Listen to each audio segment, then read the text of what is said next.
Hello, welcome back to yet another Geek Show where we had some awkward things happen these past 2 weeks. I'm your host, Alex Ecker. I'm your host, Dalton Lee. Oh, so, it's like we forgot how to podcast again. We keep doing this all the time. Okay, we did, but here's what's funny about that awkward pause is that this is the first time that we are attempting, and this won't be the first episode that gets posted this way, but we are attempting to move to video. Yep. Which means I have taken away all of my leeway to edit in post, because then our video would just turn into a million obvious jump cuts instead of a million subtle jump cuts that I expect you not to notice. Yeah, this is going to be an interesting turn of events. We'll figure out. So, of course, the first episode under those conditions would, be like, open with an awkward pause. It's like, hi, hello. But, so we had about 2 week break, right? Yeah, we missed 2 or 3 weeks. Do you want to talk about that real quick? You know what? We might have missed one on purpose, and then two because catastrophic hardware failure. Yes. Long story short, a storm took out this computer that you don't see behind me. I was really about to use this. If we ever make a Patreon, reference. We can just give us $5. You can see this first cringy video we ever made. Oh, that's right. We are actually recording it. Yeah. I intended to set it on fire when I was done working with it. However, it is you do that to a digital file. Anyway, that problem's been resolved, and in reality, I suppose during that break I could have switched to just doing all of this on my laptop. That would have been a nightmare, though. That would have taken work. Plus, you'd have to get all the plugins to work again on another computer, on top of probably doing it a third time, working on your computer once you got the parts in, and it would have just been more hassle than it was worth. I wouldn't have had my template for working on the audio after the fact. And also, some things have happened in the world since we've been gone. Yes. That was also part of why we didn't want to post anything.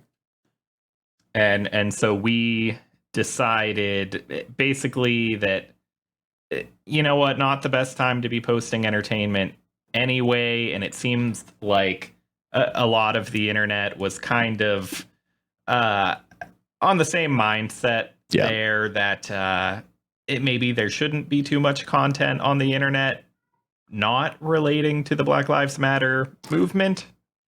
Sorry, I'm smiling because my cat is meowing. I just seen his foot going across the floor. But at this point, I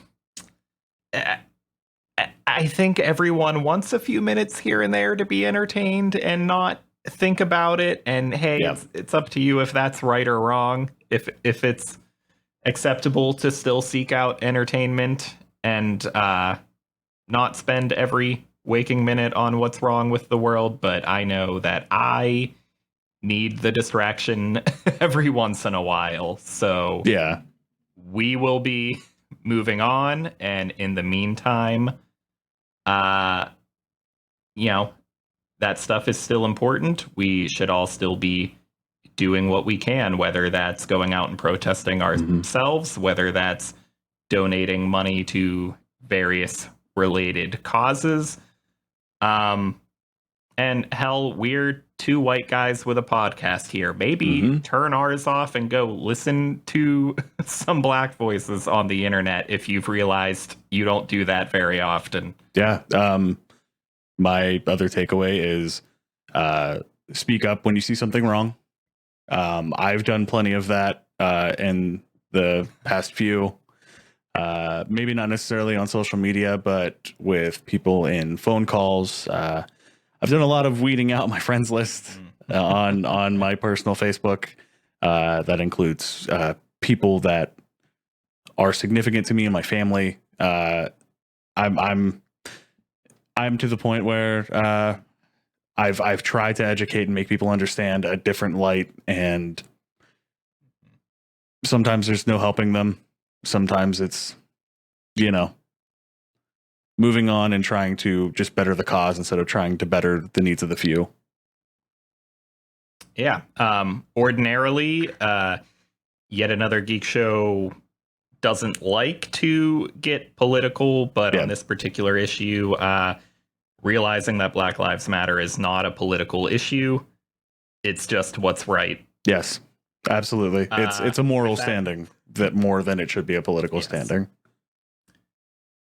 So, with that said, moving on to what the podcast is really about. Mm-hmm. Alex, I'm sure you've played a million games during this break. Let's get going. Okay. So, update to our last episode where I talked about the good old banhammer that Nintendo gave me. It is still going. It has become a cluster of fucks, and I don't want to get into it because I don't want to be too mad. But just know that it's been about a month, and I finally got my case with Nintendo to become a high priority, and that will make it so that way it'll take up to 30 days to get my stuff back, and not just, maybe a week. Anyways, since then, I decided to go out into the farm, find the Sony pony, and take a trip down old country lane. So I purchased a year's worth of PlayStation Now, which is a sweet. He was using visual aids through all of that. You just couldn't see it yet. No, yeah. Especially if you're a patron, if we ever make one, there's a pony behind me. You just don't see it in the video either, patron. Anyways, so I bought a subscription to PlayStation Now, which allows you to stream games stream or download games for free, kind of almost like Game Pass, except this has the option of streaming. I played a game called Control, which I believe was at the last E3 event that we had seen before the big Sony event that happened this past week or two. I got super interested in it. It's a weird... I like to, when I try to explain it to people, I like to say picture a cross between Silent Hill and Stranger Things, because sorry, there's a lot of things going on my end over here. Anyways, it talks about altered world events with things known as objects of power, and these objects could literally be anything. Like, one of them is a refrigerator. You're in this giant building, and it is the Federal Bureau of Control. Wait, I'm laughing because I immediately started thinking of Assassin's Creed. You're like, objects of power, and my brain went, okay, Apple of Eden, got it. And then you were like, refrigerator, and I'm like, this assassin stuff has gotten weird. Refrigerator of Eden. It holds all the apples. Yes.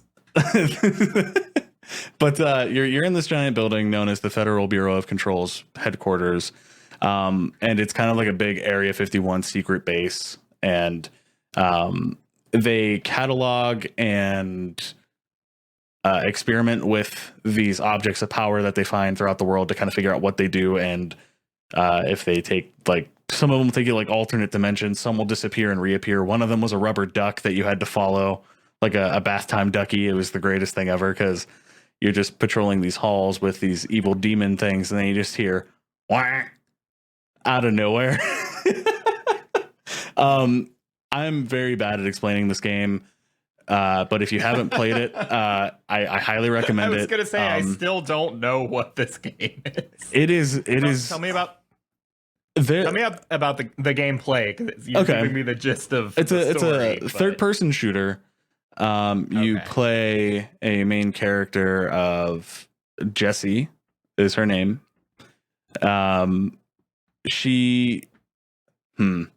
You first go into this building, and they kind of give you like a Final Fantasy 13 sort of introduction where, like, oh, this stuff's already going on, and they want you to figure it out as it goes, kind of thing. Okay. So it's very confusing in the very beginning, because you're just walking into the Federal Bureau of Control building, and then next thing you know, your character becomes the director of the Federal Bureau of Control. And then people literally start floating in the air, and then they'll fall down. Half of them will fall down, turn to demons, try to kill you. It's very jarring, and that's why I kind of relate it to Silent Hill and Stranger Things, just because like you're like, what's going on? You know what I mean? There's actually things in this game that like the developers have said that have not been found yet.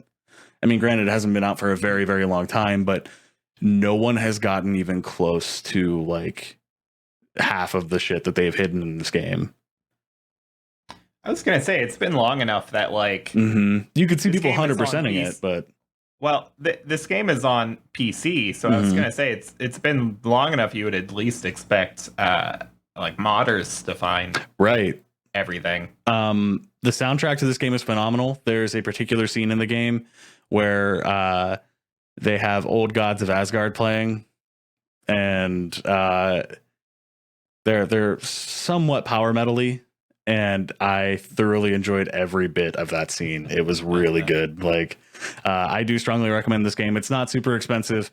Just whatever you find in the game, read it, because it will help you find all the extra little secret stuff. It's a real attention to detail game. So if that's your kind of thing, along with some fast-paced action shooting and telekinetic abilities to throw stuff at other people or throw people at other people, it's definitely for you. So yeah, I thought that game was fantastic. I have a couple other games that I did play as well. Do another, because when I go, I'm gonna do 2 in a row. There's a link. Oh, okay. Tying them together. So I'm looking at my list. Okay, so the next game I would have played after that is Death Stranding. Oh. Yeah. Okay. Okay. Okay, so I didn't know you were planning to play this one. This is going to turn into a spotlight, but go for it anyway. Okay. The game starts off with good old Norman Reedus riding a motorcycle in a futuristic world. You can tell that like it's dystopian, like the world has been taken over by nature again. You're not sure why. You know what? We all know. You know what? We all know what Death Stranding is. So let's start with: is this your first Kojima game? Like Kojima Productions game, or like game he worked on? He did Silent Hill, didn't he? PT. I thought he did more than PT. Name some games, because I'm terrible with thinking about it. You know what I mean? The big ones are the Metal Gear franchise and Zone of the Enders. I did play a little bit of some of the Metal Gear Solid games, but I haven't really played any of the Zone of the Ender games. But I know how his games can get wacky and weird. And oh boy, does this one. Well, that's what I was getting at. Metal Gear is the biggest thing that his name is on. It's the biggest reason everyone kind of knows who he is. So I guess what I was getting at was, did you kind of know what you were getting into here? Was it what you expected at all? This is a really divisive game in that I guess it just has a really unusual style of play that either extremely puts people off or people really appreciate it for what it is. I can't seem to find people that are just okay with it. Yeah, there's no real in between as I was looking up people, talking about it. I'm one of those people that I really did enjoy it. I'm not always action, always stealth, always this, or you know what I mean? When I pick up a game, I'm okay if it has points of nothing. The soundtrack in this game was what really grabbed me. There's a band called Low Roar. They do some really good work in this.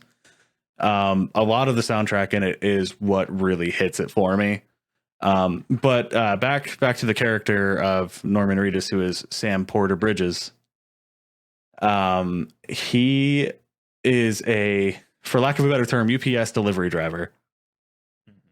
So you deliver packages to different places in this world, and the story sort of unfolds for you too.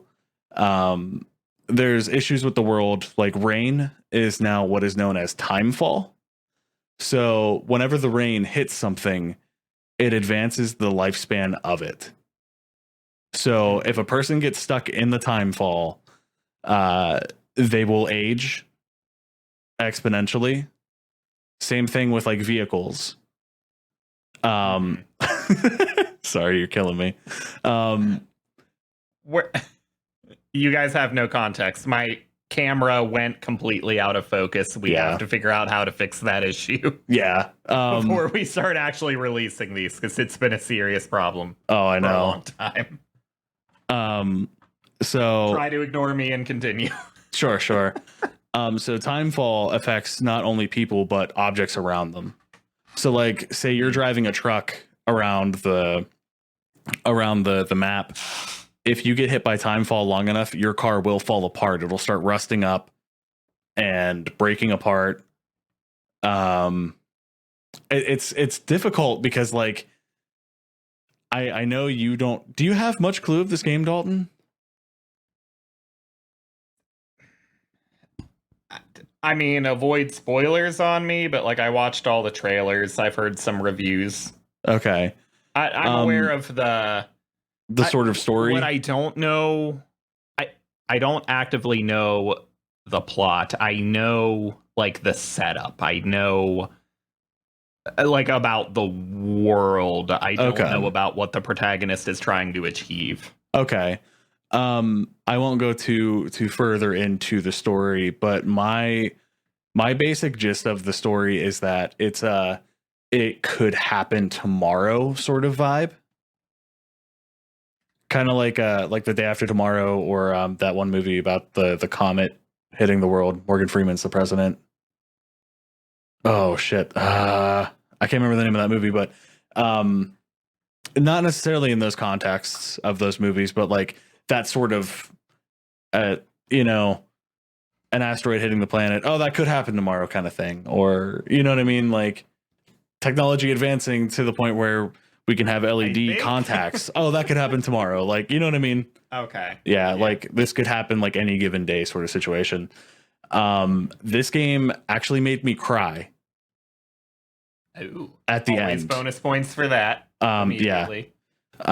It actually like I should have seen where it was going before I started crying, but like it was good. But like it's awesome because like Norman Reedus, like he looks spot on. They have Guillermo del Toro as an actual character in there. Okay. He's probably one of my favorite characters. There's a lot of sci-fi things happening all at once. I know the gameplay. Did Del Toro, besides being in the game, did he actually? He had more credits in it, I think. I was gonna say, did he actually work on it? Because Silent Hills. Yeah, he was helping direct that. Was going to be a joint effort of the two. I didn't realize he was still involved with this. Yeah. Okay. But I don't want to say too much more because I know I'll probably start giving shit away. I highly recommend it, even if it's not on sale. But if you're the kind of person that doesn't like this style, like Kojima's style, because it's not always about the gameplay. It's more about the story in this one. I've seen people who've taken 9 hours into it and they're like, man, why'd I waste my money? But then I'm like, dude, wait until like that 12-hour mark. And then you'll be like, okay, I might be a little more invested. But I was hooked from the beginning. Yeah, I've gotten the vibe that this isn't necessarily for people who are primarily into like people that are consistently into like violent, not necessarily violent, but like high action all the time, like a kind of like a Doom-esque style, or like it's not someone who's like a Call of Duty or Doom addict. Like it's more, I'm seeing more appreciation out of it from the kinds of people that like Journey or agree. Yeah, it's more about the emotions that it invokes out of you than it is how many buttons can you press at one given second. yeah, it's Mhm. art over the gameplay, which maybe that's for you, maybe it isn't. It is for me. Definitely for me too. So yeah, I highly recommend that one. Man, I don't want to. Moving on to a game that has neither. Okay. What did you play? Okay. You'll see why I said there's a link between my next two games after the fact. I played. Wait, is that a Zelda joke? Because no, no, Zelda's not one of the two games. All right. I played Mario and Sonic at the Olympic Games Tokyo 2020. Okay. So this is a series, and I think this is the 6th one, and oh god, why won't my camera stay in focus? I think your problem is not staying still. Maybe that's the secret. Yeah. Maybe, okay. Anyway. Move your feet more than your hips, boy. You know what? I'm going to turn off my monitors and forget that this is a video call and just not be distracted by what my webcam is doing. There you go. Now you're back. Anyway, so this is, I believe, the 6th game in a series of basically party kind of games. You know, they're basically mini game collections in the vein of like Mario Party or Wii Sports, that kind of thing. Yeah. And I've enjoyed that kind of thing. I enjoy the Mario Party franchise. Yeah, I mean, let's played the mini game portions of Pokemon Stadium. That's cool. The WarioWare franchise is cool. I don't think those aired because we had so many bugs in them when we played them. Remember the constant, like every other frame would black out, causing like a huge like strobing effect. Yeah, I thought that was just in the menus, though. Anyway. No, it was in the game. It was in the game. I edited those videos, so. Okay, so maybe you guys didn't see those, but point being, I've played these kinds of games. I've enjoyed them. I like Mario. I like Sonic. Let's give this a shot. These must be decent if they've made it this many games in. And this is not decent. Is it more like shovelware? I was pulled in by the gimmick that because this year's Olympics, which are no longer this year's due to the Backstreet Boys reunion tour. The Backstreet Boys reunion tour. I was going to say it if you didn't.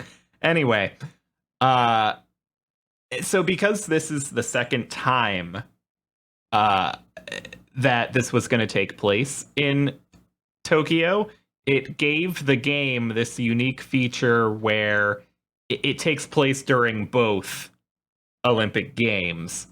And so when you're in this previous Tokyo Games, you play the old school 2D pixelized versions of the Mario and Sonic characters. And so it gave you this gimmick of not just seeing Mario and Sonic in the same game, but seeing their Nintendo and Genesis sprites in the same game. Okay. And it works out cool for the soundtrack because you get music that gets renditions for both versions, and that's always a super cool thing. I've seen quite a few games come up with like an excuse that we have to give you two versions of every song. Nier Automata comes to mind. The Messenger does it. It's always a really cool thing to see. Yeah. But points for that.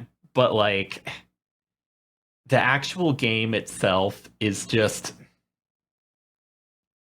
where to start. So there is a campaign, and I played through all the campaign because I don't really play video games with friends, which should ruin this whole genre for me, but let's give it a shot anyway. Or our YouTube channel. Yeah, well, having not done that most of my life is why we started the Let's Play videos. Good point. Which you'll notice have not actually been a focus for us for this entire year.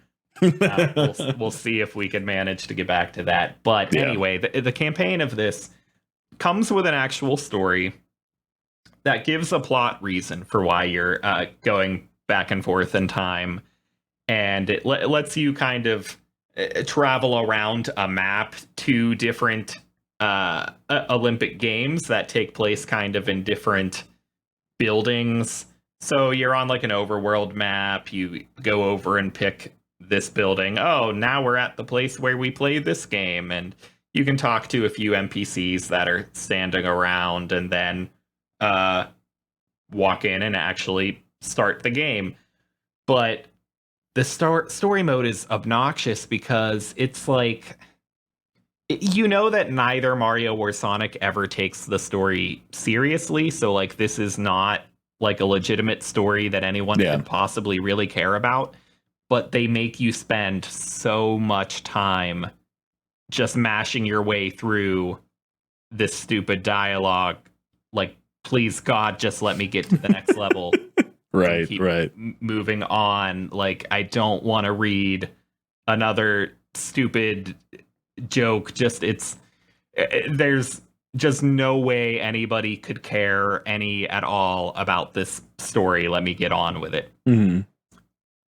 But then when it comes to the multiplayer, which is really what's supposed to be the appeal for this, I did spend one afternoon actually playing the multiplayer, and it's horrible too.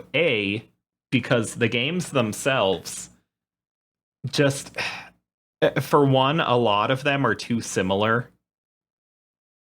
And maybe that's just like the real world Olympic Games that they have to work with. But like a game that's a glorified minigame collection does not need a million varieties on running or hurdle jumping. We don't need 20 different variations of running down a track. Right. So it's just ludicrously monotonous there. But then when there is a change, like ludicrous speed, some of the games are like just complex enough that it takes actual mental effort to wrap your head around how to play them. Like it's kind of hard for someone to be playing a mini game for the first time and get it and do it correctly. Like, I found my wife and I like playing a game 3 times so that we would hopefully understand what we were doing the third time. And then by the time we definitely understood it, we were over it. Okay, let's move on to the next one. But furthermore, even if you enjoyed the mini games available here, this game doesn't even have like an actual mode that continues to play the games in a sequence. Like, you don't get the Mario Party thing where each mini game is a piece of an overall experience. You just say, hey, I'm playing multiplayer. Hey, I'm playing this mini game. And then you play it, and then you're back to the main screen where you pick which mini game. So there's no ongoing experience of like trying to win overall. There's just every 2 minutes when you finish a mini game having to pick which one you're going to play again without building up any ongoing points. Right. And there's just nothing fulfilling about any of this except I like the gimmick with the music. Like, that's the only good thing I can give to it. Right. You can tell this is developed by Sega and not Nintendo. Oh yeah, you know. So strong do not recommend at any discount level. This sucks. It's but okay. End of. Okay, follow-up game. And I assume you'll see what the relation here is, but follow-up game. Immediately after that, I played, oh shit, what's it called?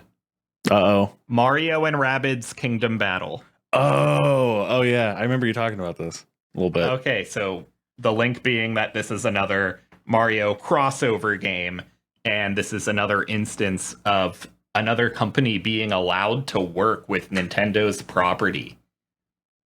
That's actually amazing.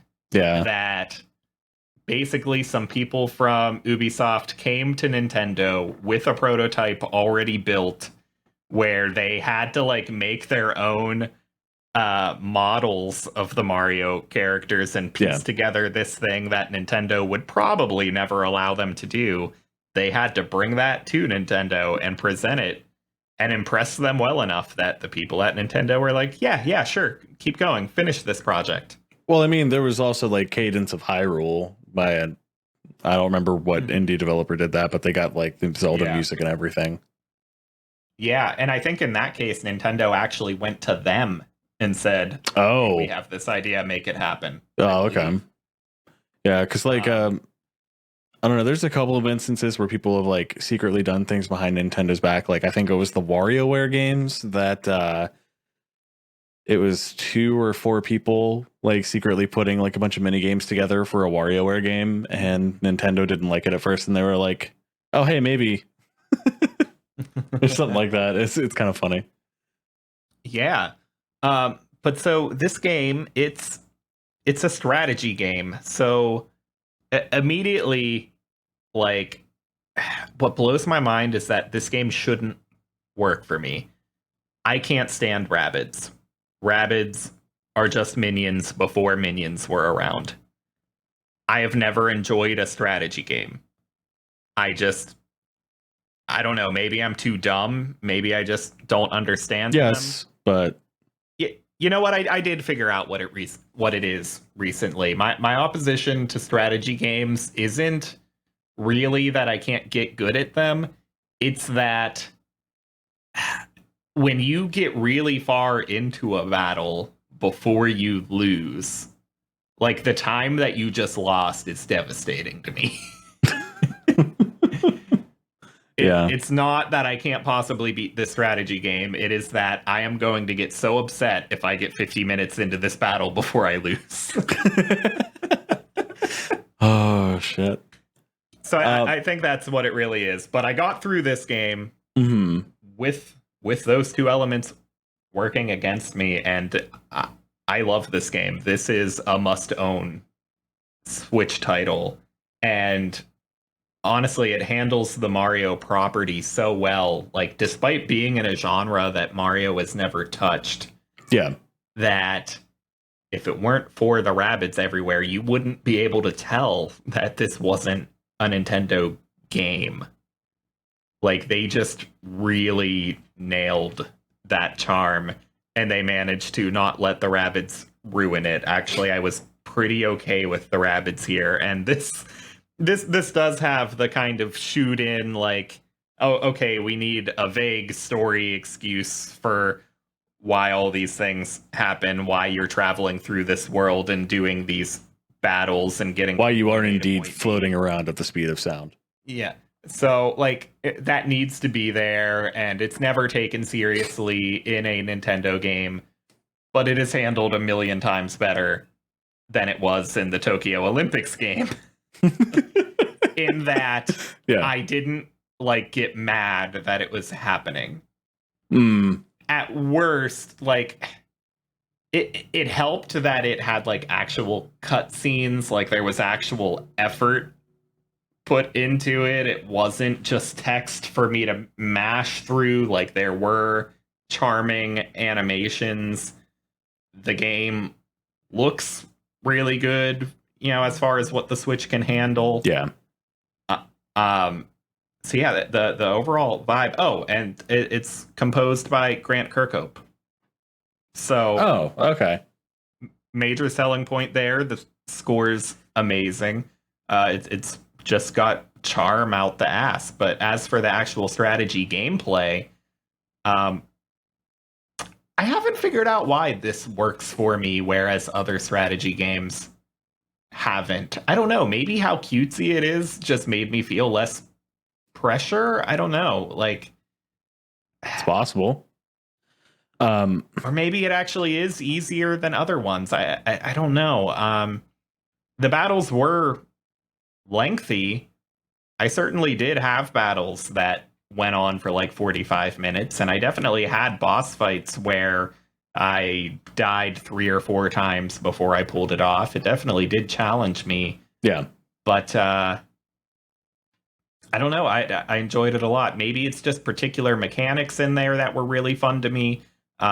I really enjoyed this system of like having to really closely consider your boundaries in terms of like after you move, are you going to be behind a wall, and are you going to be blocked off from these enemies being able to reach you but not these ones?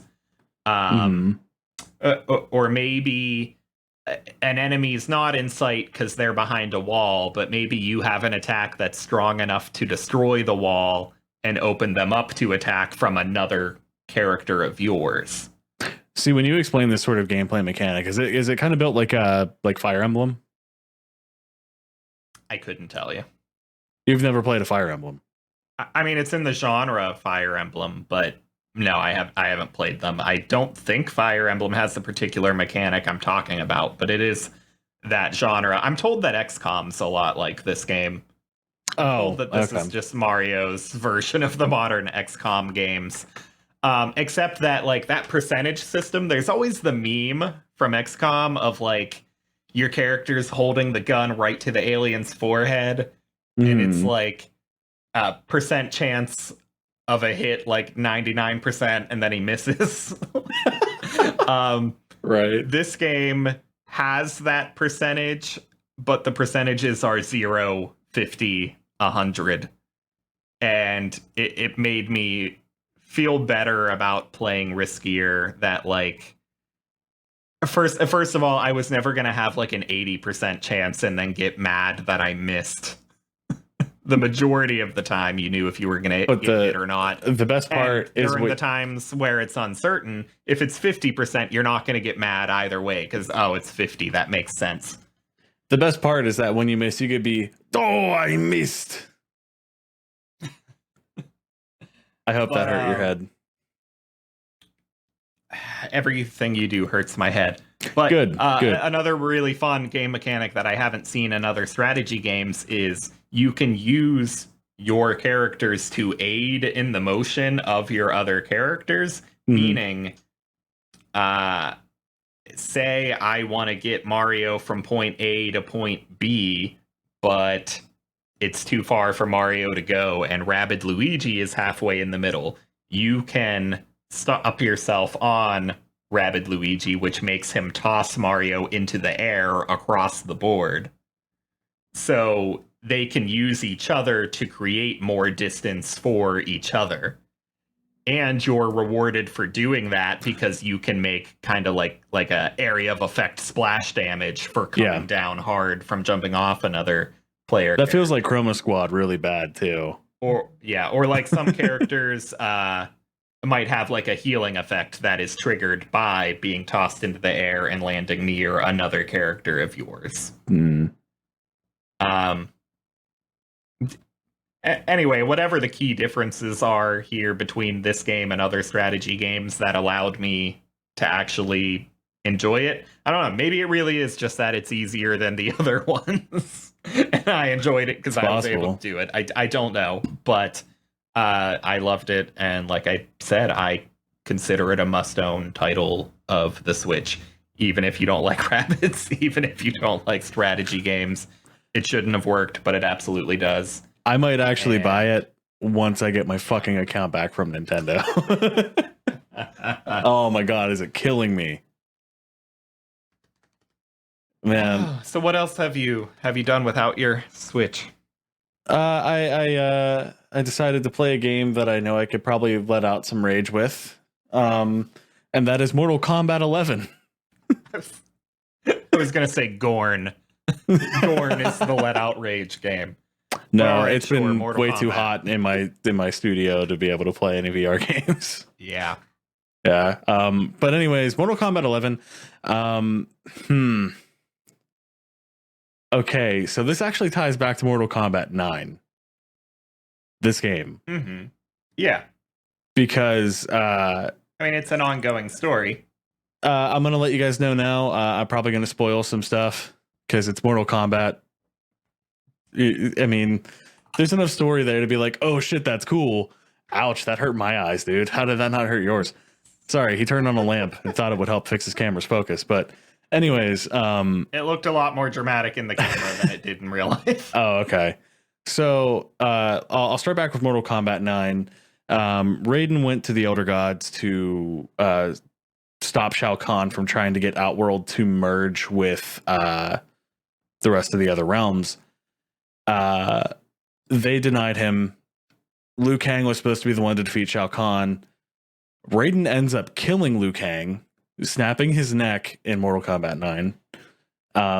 After these events, Raiden gets accepted by the Elder Gods, becomes an Elder God, kills Shao Kahn. Raiden and Kung Lao, Katana, and a couple other Mortal Kombat characters become revenants like Scorpion. Fast forward past Mortal Kombat 10, because I didn't like that story so much. The only thing you really missed is you got Kotal Khan, who was Lieutenant Kotal to Shao Kahn's army. And in Mortal Kombat 11, you start out basically at the end of the events of 10, which Shinnok, who I believe was an Elder God that Raiden killed because he was more like a god of destruction. His mother then goes after Raiden because she controls the sands of time. Mm-hmm. So she's trying to rewrite the timeline. So in doing so, when she rewrites the timeline, she screws up and brings back all the characters that had become revenants in the events of Mortal Kombat 9 to the world of Mortal Kombat 11. So you get Hanzo Scorpion, not Hanzo Hasashi, mm-hmm. who's Scorpion's human counterpart. Dude, it is nuts.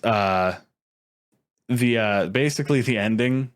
I will only tell you that you find out that this is the spoiler of Mortal Kombat 11.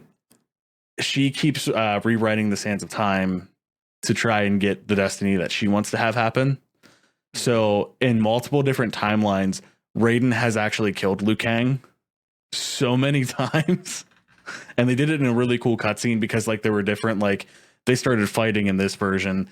And then Raiden seen like different timelines in his head where like it was different worlds, different scenarios. So they break the cycle. There are 2 Liu Kangs at this point in the game. It's ridiculous. Like, so there's Revenant New Liu Kang and then Good Liu Kang.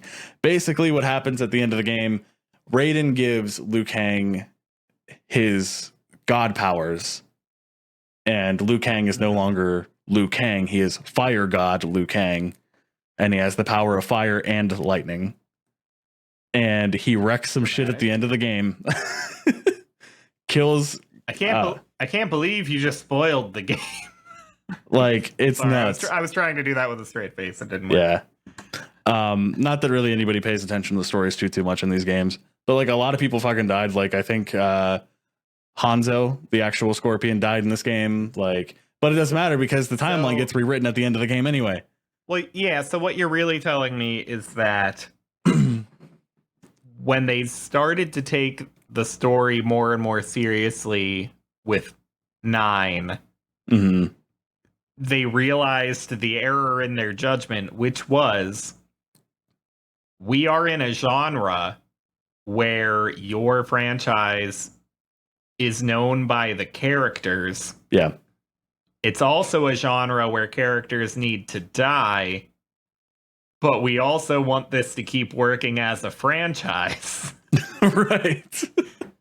Therefore, oh shit, we shouldn't have continuous stories. We need to keep bringing these characters back to life or there's no game. So at the end of Mortal Kombat 11, it's like people that didn't realize that after Infinity War, spoilers for that, I guess. Mm-hmm. It's like people that left that movie thinking that characters were legitimately gonna stay dead. Like, really, you just watched them burn $10 billion on screen. Like, right. They weren't. It's not feasible from a business standpoint for that to last. So yes, there has to be time travel shenanigans or alternate dimension shenanigans. Yeah, and these characters have to be brought back because not even necessarily the cynical thing, which is money. How do we keep making these games? Because like I want them to keep making these games. Yeah. We want to keep enjoying these characters. So I don't even want to be cynical about it. It's good for us too. Yeah, no, I To agree. have these characters around. So. But here's the thing. Okay, at the end of the game, Lord Raiden just becomes Raiden. He's now a human. And he's going to help Liu Kang reshape the sands of time. Mm-hmm. And then there was a DLC story. And you played as Shang Tsung, Nightwolf, and oh shit. It's been like a week since I've played it, but regardless, they go back and play in events during the timeline, re-altering it again, but at the end of it, it still doesn't matter because the end result was Fire God Liu Kang gets control of the sands of time. So I'm just like, oh, okay. Here's the other thing that makes me nervous about this like move with the story. Mm-hmm. You know, franchises are grabbing at straws when they involve time travel. Sure. I'm nervous about it because I do like ever since Mortal Kombat 9, like I wish they would have done like a remaster of like Mortal Kombat 9 and like 10 and 11's design because the story was fantastic for that game. Mm-hmm. They could have explained it a million different ways because I think when they made Kung Lao and Liu Kang revenants and then made Scorpion not a revenant, couldn't it have been the same way? You know what I mean? Like, because the story of like Scorpion and Sub-Zero, I was thinking Lin Kuei, which is Sub-Zero's clan. Sub-Zero killed Scorpion's entire family and leapt into that rage, he fought in the tournament, got killed, became a revenant by Quan Chi, who then in turn killed, I want to say Bihan, which is actually Sub-Zero's brother. And then Sub-Zero is the Sub-Zero we know because he wanted to avenge his brother Bihan. And then Bihan becomes Noob Saibot. Like there's a lot of ridiculous, crazy story. I love how your face, you're just like, how do you? I was waiting to chime in at any moment and be like, man, I haven't actually played this franchise since whatever year 9 came out in. 2011, maybe? Whatever year that was. I beat that game for you. So you're going into like the whole like a backstory of all these characters that I'm like, yeah, I knew this stuff at one point. Yeah. That's the funny thing is I remember when you got Mortal Kombat 9 because I came over to your house, at your mom's house in the basement, and I beat that game for you because you got stuck at a certain point, and I was like, "You're a little bitch, baby. Give me that controller." And I just laid out a can, and I wonder where I got stuck at because I definitely remember beating the last level. I think I got you past the stage and then a few more. Maybe I'm remembering it wrong, but I remember playing that game with you. But you also have to remember, dude, I got introduced to the Mortal Kombat series at the age of 5. Yeah. No, me too. So, I've played, I didn't keep up after 9, but I played from 1 to 9. My first game was 4, and then I went back, but... Oh, okay. Because like them all up to 9. I just gotcha. Don't remember them like that. Like, I think I actually talked about it since I've dived in. We played Mortal Kombat 1 on our Let's Plays, and I even mentioned that like my mom was the person who taught me how to play Mortal Kombat. But then like I went through the years and like. What was it? Armageddon wasn't the first one that came out after the Mortal Kombat's like 1 through 4. Excuse me. Was it Deadly Alliance or something? Like, because there were a few different ones that had like weird names, but like, I don't know, man. The story of Shujinko was one of my favorite ones. I think it's probably garbage now. It probably feels like a Gmod compared to what we know now. But anyways, I do recommend Mortal Kombat 11. However, get them both heavily discounted, the Mortal Kombat 11 and Mortal Kombat 11 Aftermath. Unless you are a huge fan of Mortal Kombat, because like I said, I just spoiled the story, and it feels like it's so open faced now that I have, you know what I mean? There's tons, like you could skip straight to 12 or whatever they're going to title that one and probably be fine. Not to mention, here's the thing that pissed me off. I bought it heavily discounted because the game was originally $60. They had it on sale on Sony's PlayStation store for 30 or 25 or something ridiculous. Actually, it was below. It was like $15. And Aftermath was fucking $40. Yeah. I was not happy with that because I thought I was getting away with the steal, but I just paid for one full game.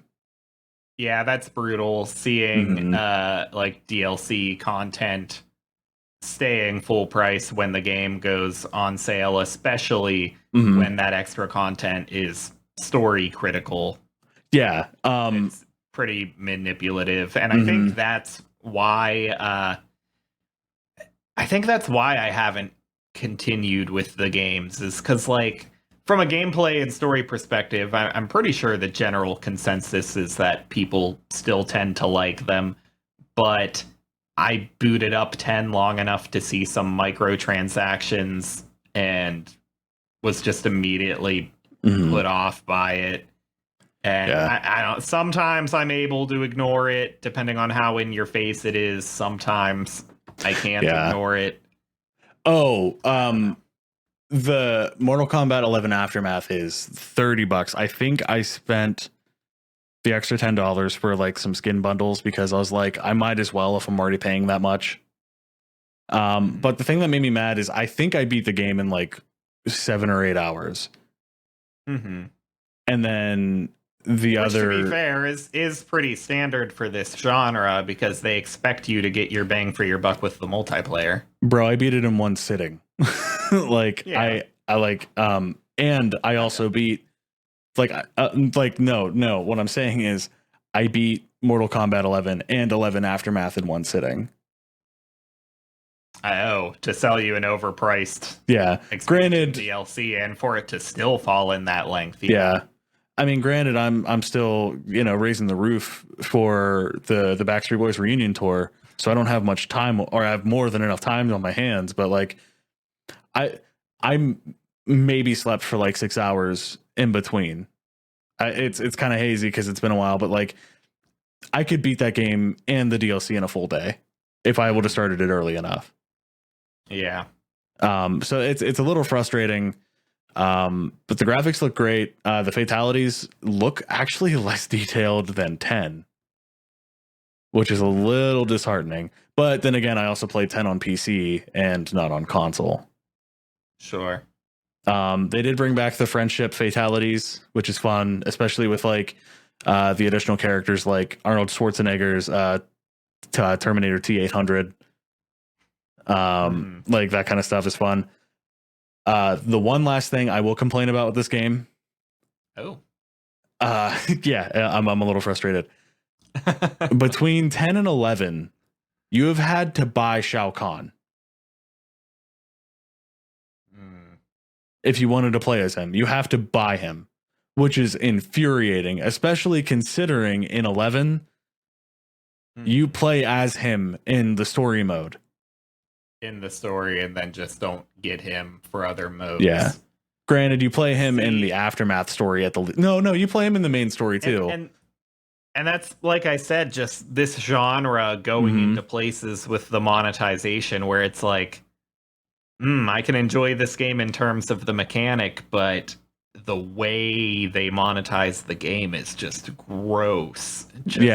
ripping vital characters out of it like that to sell you Yeah. after. We'll let you play as this character in the story, but you have to buy him if you want to use him ever outside of the story. Well, and that's even absolute if he garbage. even if he wasn't in the story, like even then, he's still just a main character. Like, to me, the only time it is excusable.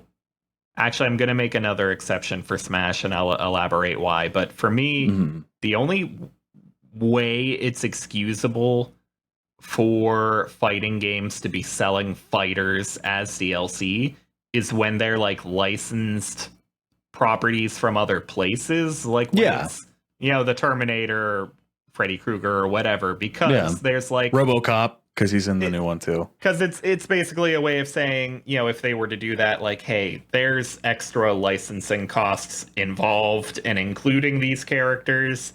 They're also not really part of like the story and overall world we've built. They're just a little side thing. So like, if you want to make up for these extra licensing costs, then here's the option. Like, Beat Saber sells DLC song packs, and I'm okay with it there because like Beat Saber by default comes with like original music made for the game, but then they sell packs of other licensed music, and I'm like, well, yeah, they have to pay for that licensed music. And if they, like, there's a whole album of Imagine Dragons songs. Like, I don't want those songs, so I don't want them to be part of the base game if that would drive up the price I have to pay for this licensed content I don't want.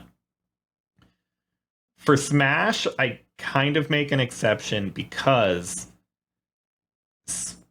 for starters, Smash has such a big roster that it's hard to feel like they pulled things back out right. to you.